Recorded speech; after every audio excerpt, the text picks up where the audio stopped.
This is session number 6, and the playoffs are heating up. We are into the second round, but I am going to be reviewing Friday's game, Saturday's game, Sunday's game, and today, Monday's game. You will be seeing this on Tuesday. So we're going to be covering about 6 NBA playoff series games, man, and it's nothing short of greatness.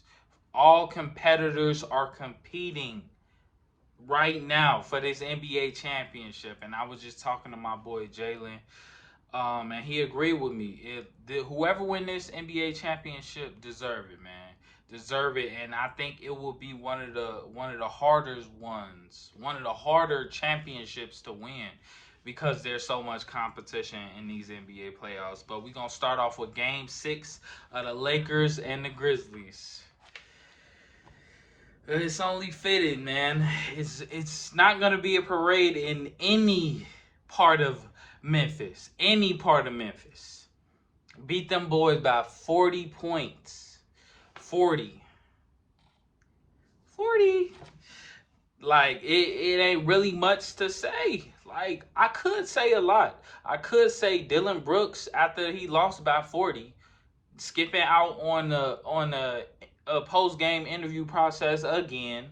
Ja Morant, he stayed here, real one for that. But hey, man, I don't know, bro. It's different. I grew up in the era of Kobe, and Kobe, when he lost to the Celtics in 2008, he stood in that post-game press conference, pushed myself to exhaustion.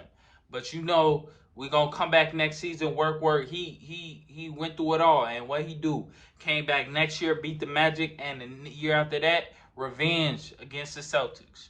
But having attitudes like Dylan Brooks had, they ain't coming back and winning nothing. To be honest with you, they just not. The Lakers were a better team, and I knew that. The Grizzlies, we didn't have Steven Adams. We didn't have Clark. Come on, y'all. Y'all took the Lakers. If y'all gonna argue that, y'all took the Lakers to 6. So y'all would have saying y'all would have won in 7 if y'all would have had Adams or Clark. Like, come on now. Y'all would have still lost. It would have still been the same outcome. So, yeah, my player of the game for that game was D'Angelo Russell with 31 points and 4 assists. He really set the tone for the Lakers. Once D'Angelo Russell got going, it was just a train that never stopped. AD, he got going, then everybody else just got going, and a 40-point win for the Lakers. Next, Game 1 of the Western semifinals of the Nuggets and Suns. The Nuggets took care of business. It's like I said, it's been a very physical playoffs, and they've been playing physical defense on the Suns. That's why I was just confused for a second, like, what's going on with KD? D-Book getting his points, but KD, I don't know what's going on. He need to get more touches if they gonna win, because that first game, it wasn't looking too good. My player of the game was Jamal Murray with 34 points, 9 assists, and 5 rebounds. Jamal Murray really made a statement in that game to say, hey, we are the Nuggets and we are here. It's not just Jokic. We got KCP over here knocking down threes. We got Jeff Green and Gordon playing lockdown defense and can get a dunk or two on the easy little dime I give him. Like, Jamal Murray, he's making a statement for sure. Game 1 of the Eastern Conference semis of the Heat and the Knicks. I thought the Knicks was going to win, but the Heat took it home because that man Jimmy Butler, and I'm not going to lie, the sky is the limit for Jimmy and the Heat. The Heat can only go as far as Jimmy Butler takes them.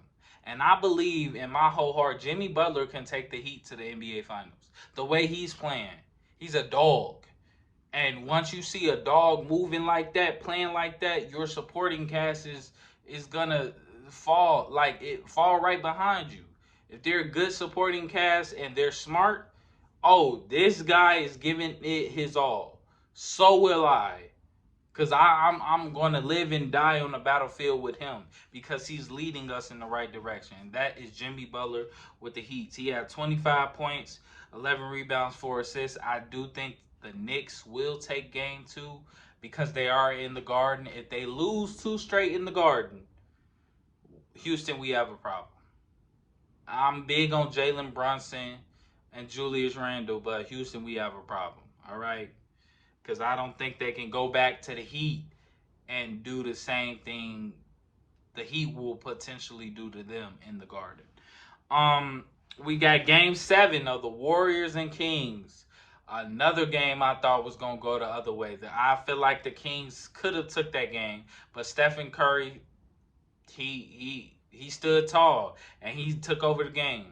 And it's really all about that one player that won it, that one player that's gonna lead their team. What Jimmy Butler is doing for the Heat is what Stephen Curry just did for the Warriors. Took them to the semi finals against the Lakers. He wielded them 50 points, player of the game, 50 points, 8 rebounds, 6 assists, 4 assists away and 2 rebounds away from a triple double. Stephen Curry was a 50-point triple double in the Game 7. Now I've been hearing all the talks of, oh, he's the greatest Game 7 performer. Let's not go that far. He had a great Game 7, but let's not start pushing the narratives like Stephen A. was talking about. Oh, he's the greatest point guard of all time. Well, that can be argued, but I feel like we shouldn't be arguing that right now while he's in the middle of a playoff run. Like, come on now. Like, just wait till his season is over. If he make the finals, lose, or whatever, wait until he out of the playoffs. I feel like some of these commentators be jumping the gun with some of these conversations they be trying to start. But I think it's to keep ratings up, honestly. I don't think they be thinking half of the stuff. I don't think they believe it's true. I just think they be saying it for ratings. But that's just me. Game 1 of the 76ers and Celtics that just happened tonight. Boy, oh boy. No Joel Embiid, no problem. Playoff James Harden is here. 45 points and 6 assists. My player of the game. I thought the Celtics was gonna win, but no. And this was in Boston, which is crazy. No Joel Embiid in Boston and James Harden got it done. I'm telling you, if James Harden played like he did last night and the Rockets James Harden without Joel Embiid can rest the next game too. If he continued to play like this, Reed, the replacement big man for Joel Embiid, he played well too. So I think the Celtics might be in trouble, especially when Embiid come back. Game 2 of the Suns and Nuggets is the last game. My player of that game was Jokic. 39 points, 16 rebounds, 5 assists. What a stat line. I feel like the Nuggets are just overwhelming the Suns. Even though Chris Paul went out second half with a little injury, that really don't matter. Somebody should be able to come in and replace Chris Paul, and because you have Kevin Durant and Devin Booker on your team. So somebody should be coming in, Payton, and still putting y'all in a position to win. But the Nuggets look like they're playing better basketball all around. Better running of the offense, better defense, better physicality, better performance from their stars. Like Devin Booker had a good game, but KD did not. I mean, you can have a 24, 25 point game, but it's the way you score it and when you score it also. Like, those points really don't matter because they lost. They're down 0-2 now. They have to go back to Phoenix and figure it out. If they lose Game 3, it's over with. It's over with. Ain't nobody came back from a 0-3 deficit.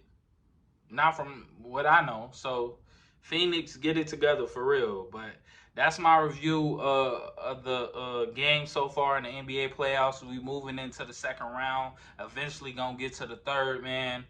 It's really cracking. The competition is high. Start watching these games. I recommend it. Game changers out there, man. Start watching these games, Mr. Game Changer. I'm out.